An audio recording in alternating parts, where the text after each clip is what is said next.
You're listening to the micro version of the Savage Lovecast. www.savagelovecast.com. If you're stuck in a relationship quandary, or if you're looking for sexual harmony, well, there's nothing you can't ask on the Savage Lovecast.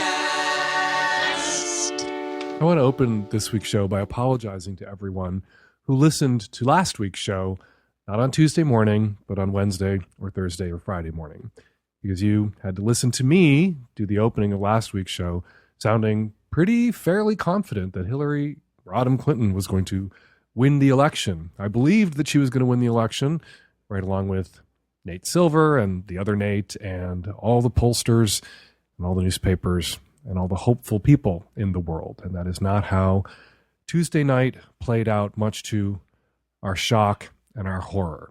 Like a lot of you, I've spent a lot of time despairing this week and my fair share of time weeping this week. And I got a text from a friend right when felt like I was pulling it together, felt like I might be moving out of the spontaneous weeping phase of grieving this election and this calamity that has really been visited upon our democracy, our republic, and the world. When I got a text from a friend who told me that her son, who is Mexican descent, Mexican heritage, as is her wife, said to his moms that he wished he wasn't Mexican because the president would like him then. And I was gutted by that because I know this kid. I know this little kid, and he's a wonderful little kid growing up in a really cool city, Alex, in Portland, Oregon. He's a terrific kid. And for this kid to have to face the next 4 years with this sense of not just estrangement, but endangerment, because the most powerful man in the world, this orange shit mountain that somehow won this election, has it in for him that this 6-year-old kid is picking up enough of the news and enough of the chatter and enough of the zeitgeist to realize that that is a horrible thing that has been done to that child. And I ache for that child. There are children all over the country who are hurting in that same way. There are adults all over the country who are fearful in that same way. I am one of them. There are adults facing more immediate threats from the incoming Trump administration than I am facing or my family is facing. But I recognize that there are people of color out there, Mexican immigrants, Black people, brown people, Muslims, who are in much more immediate danger. There have been racist and Islamophobic attacks on people of color and Muslims all over the country in the wake of Donald Trump's election. It has untethered something that we thought was tied up and in the corner. Not safely so. Racism, sexism, xenophobia were present and damaging, but it felt for a time, perhaps, to some small extent, contained. Not safely contained. Racism, sexism, xenophobia has victims. People are harmed by it daily in this country. But now it feels it is off the chain and unleashed in a way that feels like we're in some nightmare replay of some awful D.W. Griffith movie from 80 fucking years ago. And it is legitimately terrifying. So terrifying. People are weeping in the streets. So terrifying that 6-year-old boys growing up in same-sex coupled households in Portland, Oregon, that they are fearful. And I am fearful, and I'm sure a lot of you are fearful. And in a way, the fear is more acute with Donald J. Trump. A lot of us felt the same shock and disappointment and anger and grief when George W. Bush got reelected, or elected, depending on your point of view, in 2004. But as awful as George W. Bush was and is, he oscillated within a certain predictable band of Republican awfulness.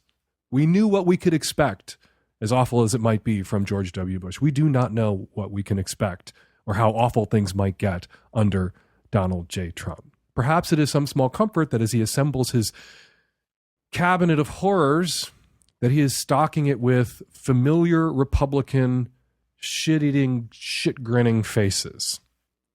That maybe there will be some predictability there. Maybe Trump will oscillate within that same band of Republican awfulness that we are familiar with from the administrations of George W. Bush, George H.W. Bush, and Ronald fucking Reagan.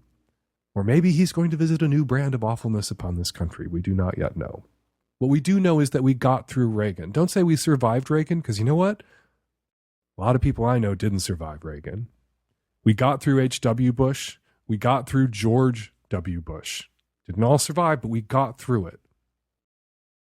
And we got through it not by giving up. We got through it not by moving away. We got through it not by ceding an inch. We got through it by organizing and fighting back. And as awful as we all felt in 2004 when George W. Bush got elected or reelected, depending on your point of view, you know what happened 4 fucking years later? We elected Barack Obama. We can turn things around if we don't give up. We can turn things around if we organize and if we fight back. And one of the most important ways that we have to fight back right now are in the cities. Hillary Clinton won the popular vote. In any other democracy in the world, as Lawrence O'Donnell pointed out on MSNBC the other night, in any other country in the world, the popular vote, you know what that's called? The vote. In any other democracy, she would be president. Winning the popular vote means winning the election, because the popular vote is the vote. Winning the popular vote, winning the vote means winning the election. Not here, because of the anti-democratic Electoral College. But we are the majority. People who voted against Trump are the majority. Hillary Clinton got more votes by millions than Trump did. Millions plural than Trump did. So when you look around this country where you live today, please don't feel estranged from it. Please don't feel like you are the outlier. Please don't feel like you are the alien. You are the majority. We are the mainstream. And when Hillary Clinton won the popular vote, you know how she won it? She won it with the cities. Cities are liberal and progressive and diverse and forward-thinking. My son, who I mentioned a couple of podcasts ago, and how proud I was of him for voting in his first presidential election at 18 and getting to vote in his first presidential election for a woman, he texted me on the night of the election. In shock, he texted me to say, but she had every major city. And I wrote him back and said, cities are democratic and diverse. It's harder to convince people to hate and fear people they actually know and interact with every day. That's what we have in cities, and that's what we're going to defend. Big cities, big city mayors, big city residents, big city voters, we are the front lines of the resistance to Donald J. Trump. And we have to pledge right now, all of us, that we are going to stay engaged and stay in the fight. We are not going to walk off the field. We are not going to cede an inch. That we are going to fight for every right guaranteed us. We are going to fight for every individual. We are going to fight for the rights of our immigrant friends, neighbors, and coworkers. And we're going to fight for the rights of our Muslim friends, neighbors, and coworkers, and our trans friends, neighbors, and coworkers, and our lesbian and gay friends, neighbors, and coworkers. We're going to fight for the rights and the families of 6-year-olds growing up in Portland, Oregon, in brown skin, who feel endangered and threatened now by this monster who is moving into the Oval Office. And we can do that starting in the cities. You want something to do? You want something to get off your ass and do? Get off your ass and make a donation to the American Civil Liberties Union right now. Join the American Civil Liberties Union right now. The Republicans have the Senate, the House, the White House, and soon they may have the Supreme Court. We need the American Civil Liberties Union to hire as many lawyers as it's going to take to defend the Constitution and our rights and the rights of our friends and neighbors who are going to be targeted by the Trump administration. And also, you know what you can do right now in the cities? You can get in the face of your mayor, get in the face of your elected representatives on the local level, your city council members, your county council members, and you demand that they pledge not to allow local police departments, local law enforcement to participate in any roundups, any persecutions of our immigrant friends, neighbors, documented or undocumented, of our Muslim friends and neighbors, refugee, native-born, or immigrant, or anyone else, that we will resist. And it's the cities that voted overwhelmingly for Hillary Clinton, that will resist, that will lead the resistance, that will turn the tide. As I've said before in the show, there is no such thing as a blue state. There are only red states, but some red states have big blue cities in them that flip those states into the Democratic column. Washington State is a red state geographically, but you look at Seattle and King County, big and blue enough to flip Washington into the Democratic column. Same thing with Illinois. Same thing with California. Same thing with Oregon. It is the cities that vote for liberal, progressive, diverse values. And it's the cities that will save America. It was the cities and voters in the cities that elected Barack Obama in 2008. It was the cities in 2016 that awarded Hillary Clinton the majority of the popular vote. And it is the cities that in 2020 will turf Donald J. Trump and his clown show of horrors out of the White House. And it is the cities, if we turn up and if we vote in 2018, that will take back the Senate. House might not be in reach, but we can take back the Senate if we organize, if we vote, if we fight. Everything that's upsetting you today, and I am upset today, everything that's upsetting you today will only get worse. You will only be more upset in 2018 and 2020 if you walk off the field. If you despair, do not despair. Wallow. I have been wallowing this week. It has been a week of whatever I want to eat. It has been a week of whatever I want to drink. It has been a week of whatever I want to watch, and it hasn't been the news that I've been watching. We have been having a wallow at our house. You have a good wallow and a good cry at your house. You hug your kids. You let your friends and neighbors know that you have their backs, particularly your friends and neighbors who are people of color, if you are not a person of color yourself. And then you get up off your ass and you fight. That's what I intend to do with the tools that I have at my disposal, which includes this podcast.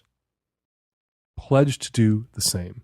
Look at the money you donated last year and see if you can't squeeze out a little bit more. Now is the time to keep voting. You know, we voted with our ballots on Tuesday of last week. Now we get to vote with our checkbooks. We can continue to express, we can continue to demonstrate our liberal and progressive values and our commitment to a civil and just and democratic and constitutional society with our checkbooks, with our money. I am writing large checks this week to the American Civil Liberties Union, to Planned Parenthood, to the National Center for Lesbian Rights, and to the Lambda Legal. You don't have to donate to the same groups I am, but please find the groups that are doing the work that needs to be done over the next 2 to 4 years and write that check. And it doesn't have to be a large check to be worth it. The numbers of donors when it comes to organizations, particularly like Planned Parenthood, matter as much as the amount of the donations that those numbers made. 5, 10, 20 bucks matters. Join, donate, fight. Wallow first. I will admit I have been wallowing. I'm not guilting you. If you have been having a good wallow, I have been having a good wallow myself. We are a news junkie household. We have not opened the New York Times, the blue flag on the porch. We have not torn that open since Wednesday morning. We have not had news radio on since Wednesday morning. We have not watched a cable news broadcast since Wednesday morning. We are taking some time. We are engaging in acts of self-care. You should do the same. But just like I've advised people who are grieving the end of a relationship, at a certain point, it requires an act of will to leave the house, to stop wallowing, to get up and get out there and get on with it. If you're suffering a horrible breakup, get on with your romantic life. Get on with your social life. Suffering a political calamity like this, get on with it means get on with your political engagement. Get on with your political life. You can't disengage. Get up off the floor and fight. And now, because sex life goes on too, not just political life, now your calls. This episode of the Savage Lovecast is brought to you by adamandeve.com. Get 50% off almost any item, plus 3 free adult DVDs and free shipping. Just go to adamandeve.com and enter Savage at checkout. This episode of the Lovecast is brought to you by Stamps.com. Buy and print official U.S. postage using your own computer and your own printer. For a special offer, which includes a digital scale and up to $55 worth of free postage, go to Stamps.com and enter Savage. This episode is brought to you by Squarespace. Squarespace is the easiest way to create a beautiful website, blog, or online store for you and your ideas. Squarespace features an elegant interface, beautiful templates, and incredible 24/7 customer support. Try Squarespace at squarespace.com and enter offer code SAVAGE at checkout to get 10% off. That's squarespace.com, offer code SAVAGE. Hey, Dan. I am a cisgendered female, 28 years old, living in a major Northeast city. I'm calling, like most people, after the election results in a state of shock and feeling very emotional. But my question is concerning the holidays. My father, who is a fundamentalist who openly supports Trump, is hosting Christmas with my sister, who is a libertarian and chose not to vote this year. My problem is, despite years of trying to repair relationships, a month ago to this day, I was the best woman or the maid of honor in my best friend's wedding, a gay wedding. I am myself bisexual. I don't know how I can go in good conscience and spend Christmas with them. I could tell them not to talk about politics, but to be honest, I don't know if I can be around them. And I would like to enjoy my holiday. I'd also like to take the higher ground, and want to say that I can rise above this, and I can take a moral high ground, and I can still be civil. But in this sort of state of shock, I don't know that I could be. So, if you have any suggestions for those of us out there who are looking to the holidays that are not that far away, and sort of how to cope or what to do with those who are in our life are clearly in support of the right and Trump. You can be civil next fucking Christmas. One of the things I think all of us who are still reeling and will continue to reel up until January 20th, when we have to watch, if we choose to watch, this monster shit garbage mountain get sworn into office, when we have to watch, if we choose to watch, Barack fucking Obama watch this racist who questioned his place of birth, who maligned and undermined and delegitimized him actively for 4 years, shake his fucking hand and watch him put that disgusting hand on a Bible. And the fact that when Trump puts his hand on a Bible, his hand doesn't burst into flames and incinerate instantaneously, that all by itself is proof that there is not a God, much less a just or vengeful God.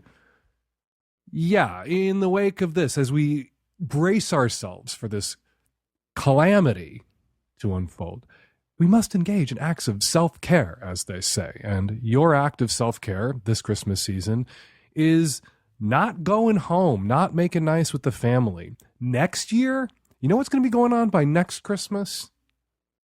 We will be reaping what your family and other Trump voters, who are a minority in this country. Hillary Clinton won the popular vote. In any other democracy anywhere else on earth, Hillary Clinton would be sworn in on January 20th.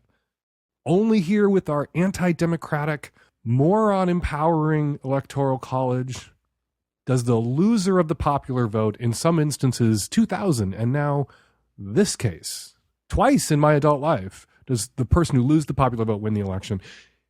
By next Christmas, we will be reaping what these assholes have sowed. We will be seeing the disastrous outcomes. We will have a year of scandal, of Florida sinking under the waves and hopefully taking Marco Rubio with it. And God knows what else tumbling out of the Trump closet. One of the reasons the media went so soft on Trump in the run-up, in the primaries, even when he was campaigning against Clinton, one of the reasons the media didn't get religion about really covering him and really digging into him until so late is because they never imagined he would actually be fucking president. And now it's a race. It's a race between what Donald Trump promised that he would do to the media, go after it, attack it, use the powers of his office to prosecute the media. And it's a race between him enacting those policies somehow and the media uncovering enough dirt, the dirt that we all know is out there about Trump, to I don't know what. I don't know what'll happen if we uncover that dirt. I don't know. We can't rely on the Republican House to impeach Donald fucking Trump, but maybe with the media's help, getting off its back, finally, the Trump administration can be ground to a halt and boxed in and less able to do the damage or more damage that it's going to be capable of doing just with the levers that it controls that are purely the president's to flip. So by next Christmas, your family just can't sit there smiling at you smugly, basking in the glow of this victory and pretending that it's all going to be making America great again from here on out. By next Christmas, you will have scandal and disaster to point to lay at their feet if they dare to bring this election up. So, skip Christmas. No, don't skip Christmas. Have a lovely Christmas someplace else. Hi, Dan. I'm a queer woman, West Coast, late 30s. Went to bed last night, election day. Still hoping for a miracle. Woke up this morning. Looked at my family. What do we tell our kids? One of our kids keeps asking if we can move. I don't know it. I don't know what to tell them. We're a queer poly family. We barely have legal rights as it is here. Now with Trump and Pence, I don't know how to even think about it, and I don't know how to talk to the boys about it. I would love to hear what you have to say to us and what we should do, how we should organize, and how do we talk to our kids? In 2004, when George W. Bush got reelected, and the day after that election felt like this, but about 28, maybe 35% of this, that was the election, not just where George W. Bush got reelected. It always sticks in my throat, though, to have to say he got reelected, because it was really the first time George Bush won an election for president as opposed to stealing an election for president. But for the sake of brevity, let's just say 2004, when George W. Bush was reelected. That was devastating. We were all devastated. He had been and continued to be so manifestly terrible a president, and terrible to queers in particular, that we didn't think that he could possibly get reelected. We didn't think the American people could possibly make this mistake. Unlike that time, again, I said this to the previous caller, it was a minority of Americans who've done this time. That time, this awful sitting president won a majority. This time, our awful sitting president-to-be lost the popular vote, won the Electoral College by a trick of our system, by a kink in our... I'm not going to associate the word kink with this piece of shit. Kink is a good and positive thing in a lot of people's lives. By a quirk of our system, by a demerit, a fault, a mistake, an error in our system, an error of the founding fathers. That's how this piece of shit won this election. So first thing you have to emphasize to your kids is they're not alienated from the majority of Americans. The majority of Americans voted for Hillary Clinton. More than 50% of Americans voted against Donald Trump, if you count votes that were squandered on third-party candidates as well. But even without those votes, even without third-party candidate votes, Hillary Clinton beat Donald Trump. More Americans wanted Hillary Clinton to be president than wanted Donald Trump to be president. So do not hate your fellow Americans. Round the fuck up. Most of your fellow Americans are on your side, on your family's side.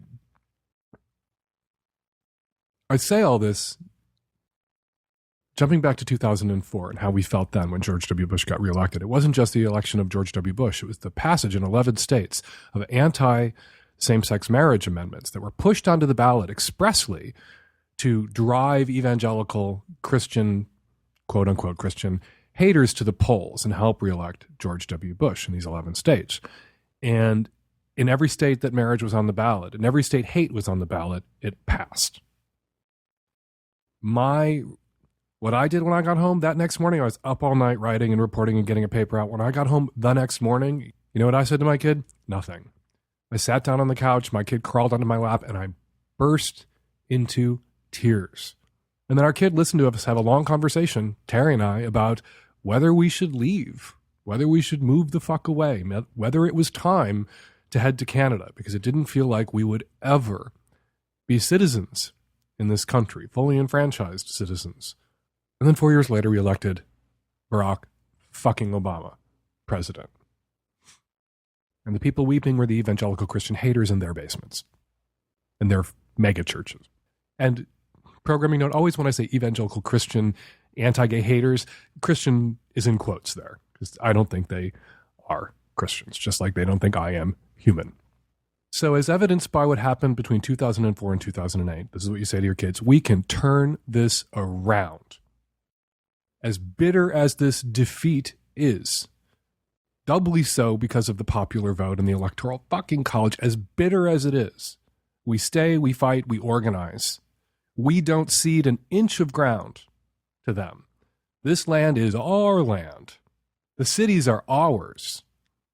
You live in a big city. Hillary Clinton won the big cities. I move through Seattle every day, the big city where I live, confident that my values are going to be reflected by the government, not the federal government for a while, but my local and state government.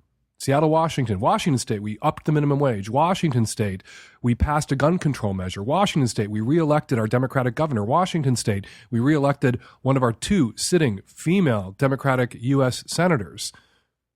Seattle, we passed a massive transit measure.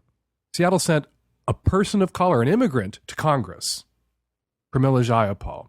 Seattle sent an Iranian American, a disabled Iranian American, to our state government. So this is what we do. This is how we organize. We don't just organize at the federal level to fight Trump. We do that too, but we organize locally and we fight locally. And we hold our local elected officials accountable. And that begins with demanding from them right now commitments not to participate in anything that the Trump administration tries to shove down our throats, down their throats. That local police departments answer to local politicians who answer to local residents, and our police departments in the cities that Clinton won, the majority of cities, the big cities, we have to get a commitment from our elected officials and from those police departments that they will not round up our neighbors who are Muslim. They will not round up our neighbors who are undocumented immigrants. They will not round up dreamers. They will not participate in Donald Trump's pogroms if indeed they come. This is how we organize. We organize at the local level, at city levels. We organize the resistance. And queers are going to be a big part of that resistance. And your family can be a big part of that resistance. And what we say to our kids is at least as important as what our kids see us doing. They see us volunteering. They see us speaking out. They see us reaching out to our neighbors and friends who may feel more imperiled right now than we do because of the color of their skin. I'm not making any assumptions here about your race. I'm talking about me and my race. I feel very threatened by what just went down. Personally threatened. My family feels under siege. My family feels threatened. My family is 3 white dudes. 3 adult white dudes, now that my kid is 18. And while we are indeed threatened, we are not as immediately threatened as our friends and neighbors of color, as our friends and neighbors and coworkers and colleagues of minority faiths.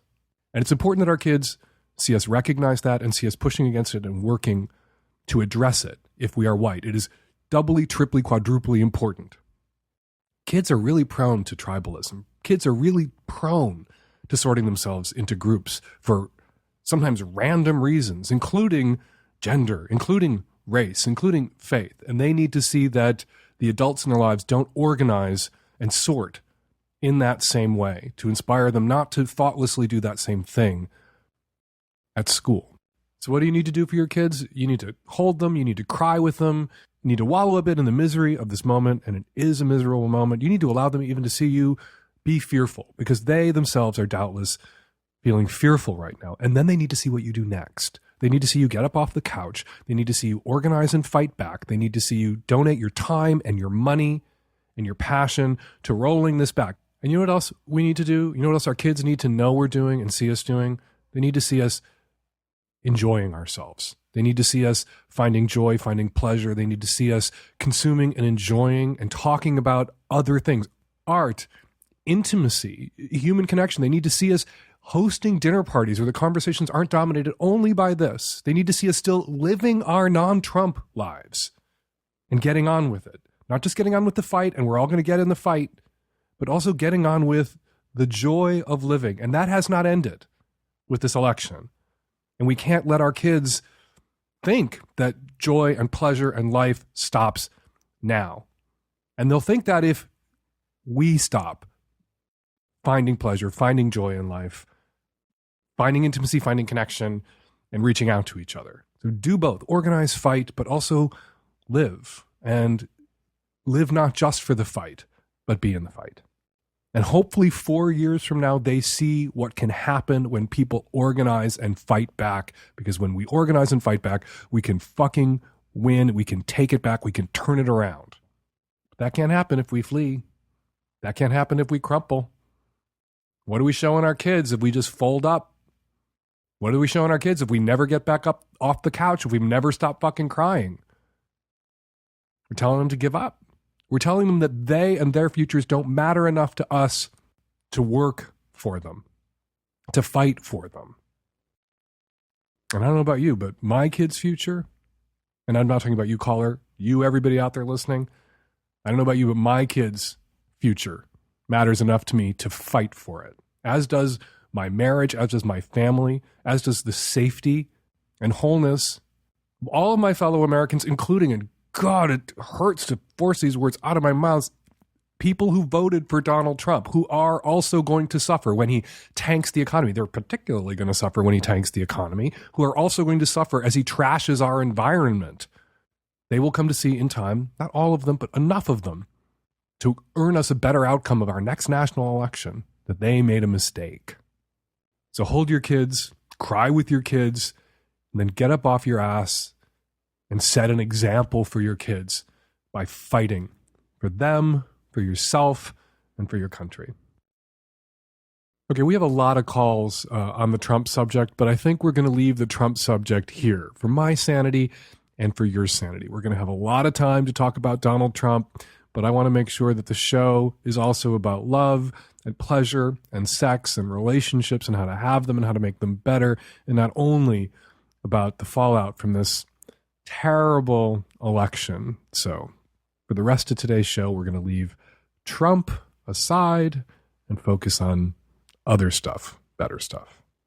Just like us here at the Lovecast, Adam and Eve want you to have a fun, healthy sex life, and they are very set up to help you get there. They are now offering 50% off almost any item. Choose a new adult toy, lube, or almost anything from over 18,000 adult products. Plus, Adam and Eve will let you pick 3 free adult DVDs with your order. Choose from all kinds of genres for both gay and straight folks. And you'll receive a free mystery gift. What could it be? And free shipping. That's adamandeve.com and enter SAVAGE at checkout. Hey, Dan, single 64-year-old male out west. Did some dumb stuff a few years ago. Got caught soliciting a prostitute. Was married at the time. Had a very tumultuous relationship with my wife of many, many years. We're no longer married. Actually started dating.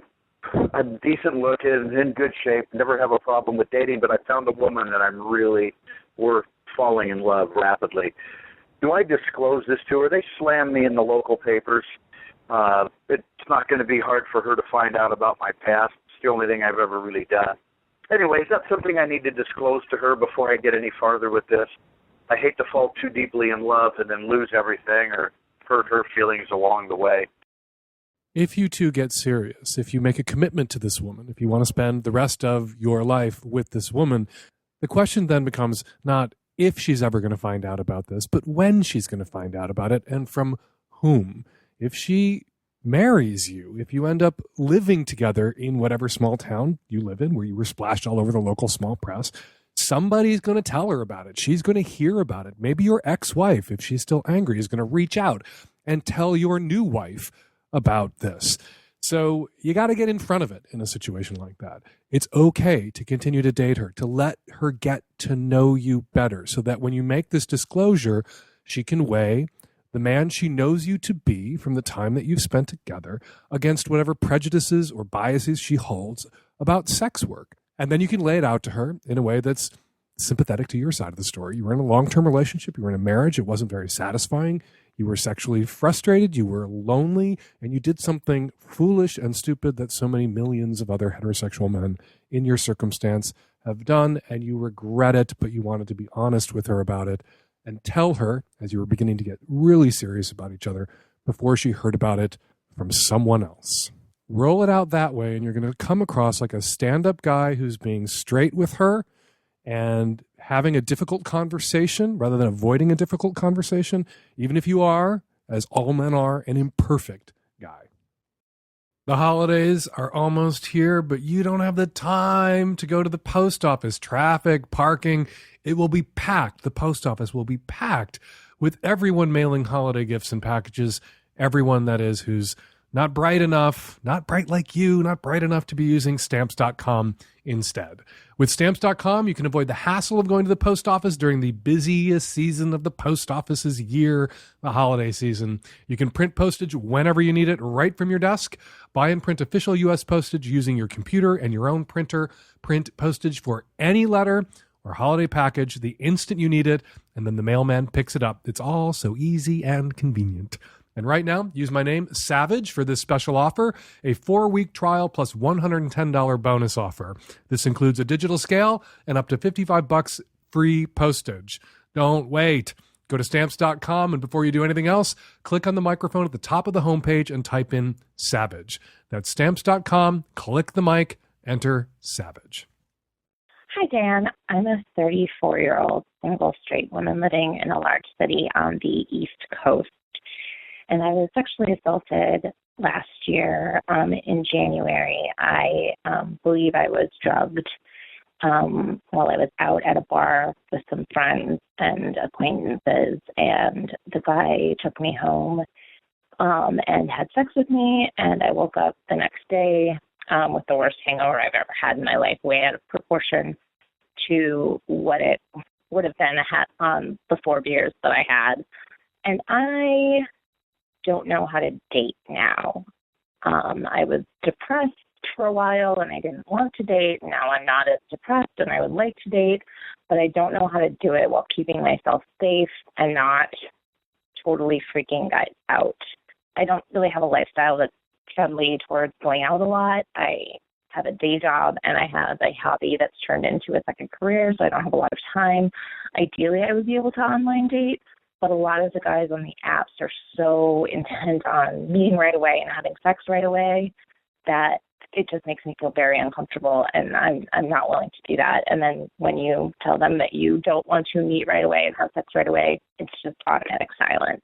I'm also an introvert, so going to events and things and trying to strike up conversations with strangers is really not something I'm terribly good at.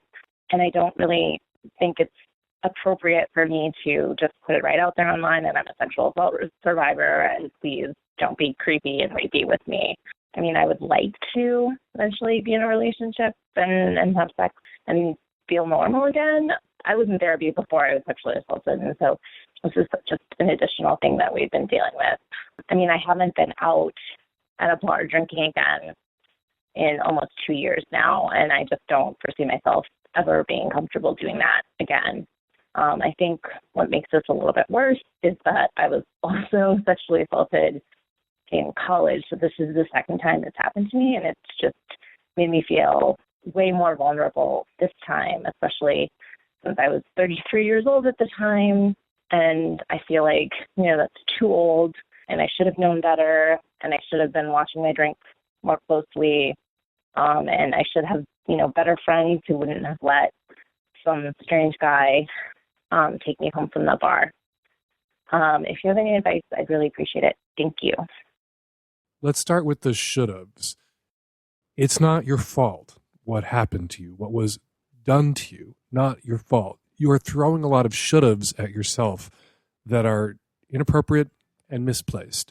So don't sit there telling yourself this is your fault in any way. Don't sit there telling yourself you should have known. And if your therapist isn't telling you to knock this off, then get a different therapist, get a better therapist. Don't sit there telling yourself you should have known better. You should have been keeping a closer eye on your drink. You should have had better friends. Knock it off with that. You should live in a world where men don't do this to women. You should live in a world where people don't drug other people's drinks. You should live in a world, we should all live in a world where we can go out to bars without having to play defense all night to protect ourselves or to protect our friends from predators. So enough with the should-haves. A terrible thing happened to you. A terrible thing was done to you. It didn't happen to you. It wasn't a lightning strike. Someone with intent and malice did this to you, and the blame and the responsibility and the should-haves are all on him. He shouldn't have done this. He shouldn't have drugged your drink. He shouldn't have raped you. All the should-haves are his, not yours. All that said, you need to separate out the guys intent on meeting right away that you're meeting online from the guys who want to have sex right away. Those are really two different groups of guys. And if you don't want to go to bars for completely legitimate and understandable reasons, and you're not comfortable in bars anymore for completely legitimate and understandable reasons, online dating really is a good way for you to go. But the advice that people get about online dating, men and women both, is not to make too large an investment in someone prior to actually physically meeting them. Now, physically meeting them doesn't mean meeting up for sex 5 minutes after you make contact on Tinder or wherever the fuck else. But, people have been burned. People have been catfished. Also, people have just made large emotional investments in people that they were interacting with via a dating app. And then the first time they get together, there's no chemistry. They don't click. And all of that large emotional investment feels like a waste. In the best cases in a situation like that, neither person feels a spark and both walk away feeling, I wasted a lot of time. The worst cases, people meet up and one person is still feeling it and the other person isn't. And then the person who isn't feeling it doesn't want to see that person again. And then the person who made that large emotional investment, who would like to see them, really feels not just cheated, but humiliated and rejected in a way that can be very scalding. So really, everyone's come to this conclusion that best practices around online dating is for a meetup soon after establishing some sort of rapport. An interest is established. Meetup doesn't have to be in a bar, doesn't have to be an open-ended first meeting. It doesn't have to be about sex. You can say in your profile, you can say to any man who approaches you online, I don't want to have sex with anyone right away. That's not me. If you'd like to meet up in the middle of the day for coffee, I'm not really into bars or drinking. You don't have to tell them why right away. I would be happy to do that so that, if we don't click, we're not going to waste a lot of time emailing and texting with each other and making a large emotional investment without establishing a firm basis for making that kind of large emotional investment. Let's meet up. Let's meet up at the art museum. Let's go walk around a gallery together for 5 minutes. Let's go have coffee together for 5 minutes and schedule it for 4 p.m. or schedule it for noon on your lunch break. Schedule it at a time when you have a definitive hard out, as they say in Hollywood around meetings. You have a hard out, not an open-ended meeting that first time. Guys who want to have sex right away, they're not going to want to have that initial meeting where you have a hard out. They're not going to want to make that investment of time in you. But you'll be surprised by the numbers of guys who want to have that meeting right away, but don't necessarily want to have sex right away. You are lumping all of these guys together, guys who want to meet right away with guys who want to have sex right away. They're really two different groups. There is some overlap. There's guys who want to meet right away because they want to have sex right away, but there are guys who want to meet right away because maybe they've been burned in the past, where they had months of interaction with someone online, months of email exchange, months of phone calls, and then they meet up and there's just no spark. The chemical thing isn't there. So make that distinction. As an introvert, and I'm an introvert myself, as introverts, we need the internet. We need online dating. It is a real tool for introverts. And you shouldn't deny yourself that, particularly with your history of sexual trauma and your ability to screen people online. You shouldn't deny yourself that tool now that you are ready to start dating again. Just make that distinction. Guys who want to meet right away, some of them want to have sex right away, but not every guy who wants to meet right away wants to have sex right away. You meet up with the guys who want to meet right away without having sex right away. This episode is brought to you by Squarespace. They make it simple and intuitive to create your website, blog, or online store. Squarespace is ideal for small business owners. From nationally recognized brands to your favorite local shops, Squarespace is trusted by hundreds of thousands of savvy shop owners around the world, including all the tools you need to track inventory, process orders, and send custom emails in one intuitive interface. Squarespace Commerce allows you to understand every aspect of your business, and they make adding a domain to your site simple. If you sign up for a year, you'll receive a custom domain for free. Start your free trial today at squarespace.com and enter offer code SAVAGE to get 10% off your first purchase. That's squarespace.com, offer code SAVAGE. Hi, Dan. I'm a 36-year-old gay male living in San Diego. I have a partner of 5 years, and I came out to my family 3 years ago. Well, I should say I came out to my parents 3 years ago. And last Christmas, I came out to the rest of my family. I know, Christmas isn't the best time to come out to the family. However, I'm in the Navy, so I really only get a chance to go see my family during holidays or major family events. My family is very close, and they get together all of the time. Christmas, birthdays, Sundays after church, and heck, just on Wednesdays. When I came out to my family last Christmas, almost all of them were okay with it. They gave me the standard Christian line, "We love you, but we don't agree with your lifestyle." Well, all of them but my mom's sister and her husband and her adult child. They basically said if I brought my partner to any family event, they would not come. I am very lucky to have an amazing partner that said he was willing to stay in the hotel last Christmas while I spent time with my family. Again, he is amazing. He said he would be willing to do that again this year as well. However, I don't feel like that is the right thing to do. At the same time, I don't feel like it would be right to ask my family to choose between me and my boyfriend or my aunt and her family. But moreover, I want to be able to spend Christmas with my partner. Last Christmas Eve, my mom had a family dinner for my partner and me, and my stepbrother came as well. My sister lives on the other side of the country, otherwise she would be there as well. However, it's not the same as the big family gathering, and I want my partner to get to know the rest of my family. I think it would not only behoove him, but the rest of my family. They would be able to see a normal gay couple instead of the preconceived ideas of what a gay couple is. I think I know what you're going to tell me, but I guess I just need to hear it from you. The first thing I'm going to tell you to do, I'm sure you've already done it, but I think you need to do it again, is go apologize to your boyfriend, your partner of 5 years for parking him in a hotel on Christmas Day so you could go spend Christmas with your family, as if he is not your family, as if he is not really your next of kin at this point. If he is your partner, you call him your boyfriend and your partner. Clearly, I assume that to mean you're not yet married, but you're calling him your partner. Old school gay style, your partner, not your husband, your partner. And that carries some weight. He is the most important person in your life to you. He is the person that you have chosen to spend, theoretically and hopefully, the rest of your life with, which makes him not just a member of your family, but the most important member of your family. Your immediate family, your next of kin, him. And you abandon him on Christmas so that your aunt didn't shit her pants because your boyfriend was coming? Fuck your aunt. Here's what you do. You tell mom, you know the family's close. You've been out to mom and dad by the time Christmas rolls around 3 or 4 years now, out to the family officially for a year now, and you will come home for Christmas with your partner.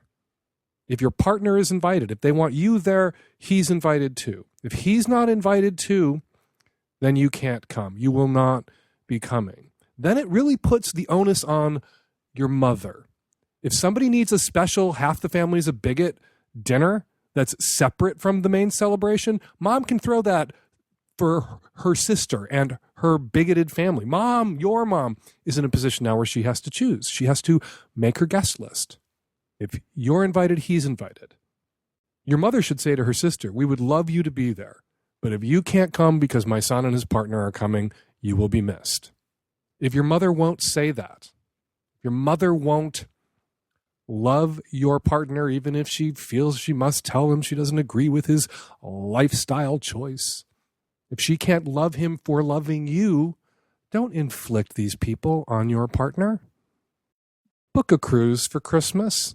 Apologize again for last Christmas. And wait it out.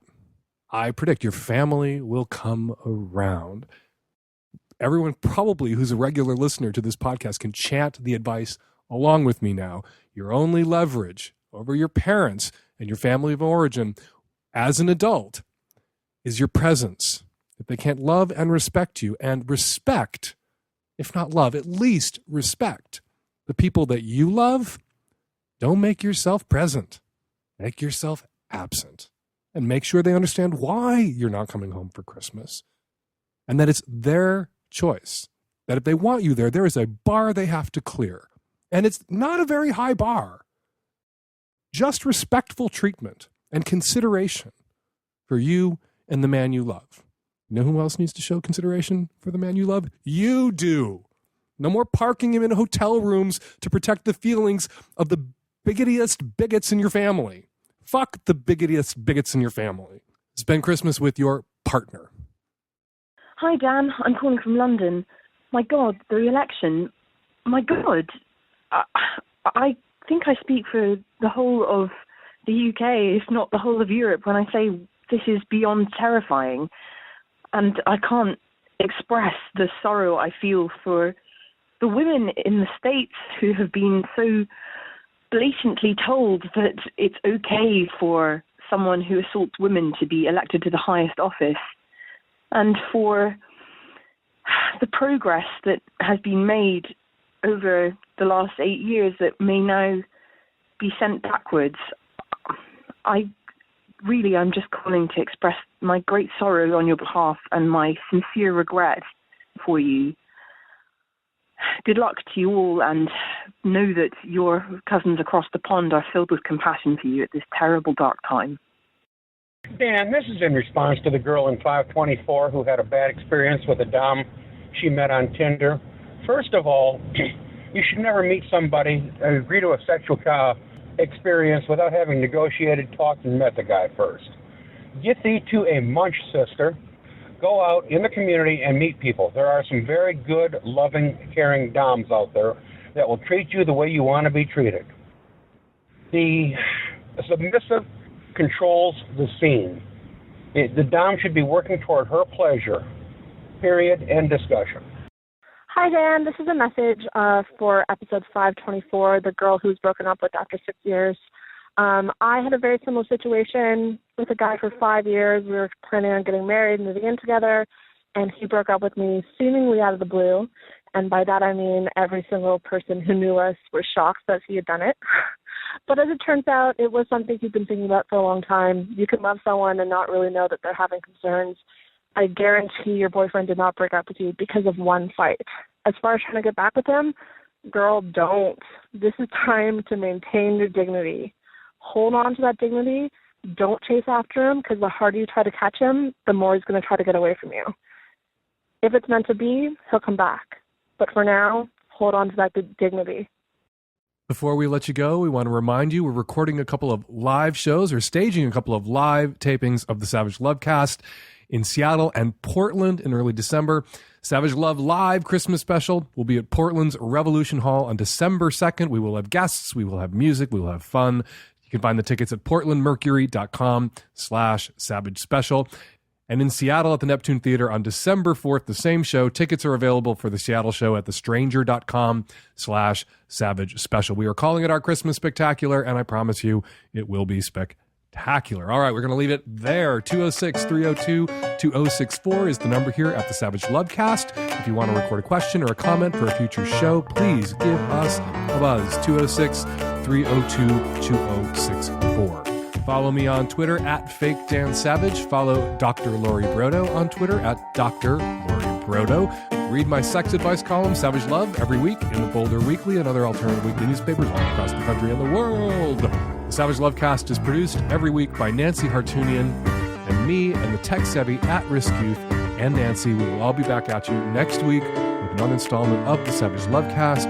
Because life, love, sex, and joy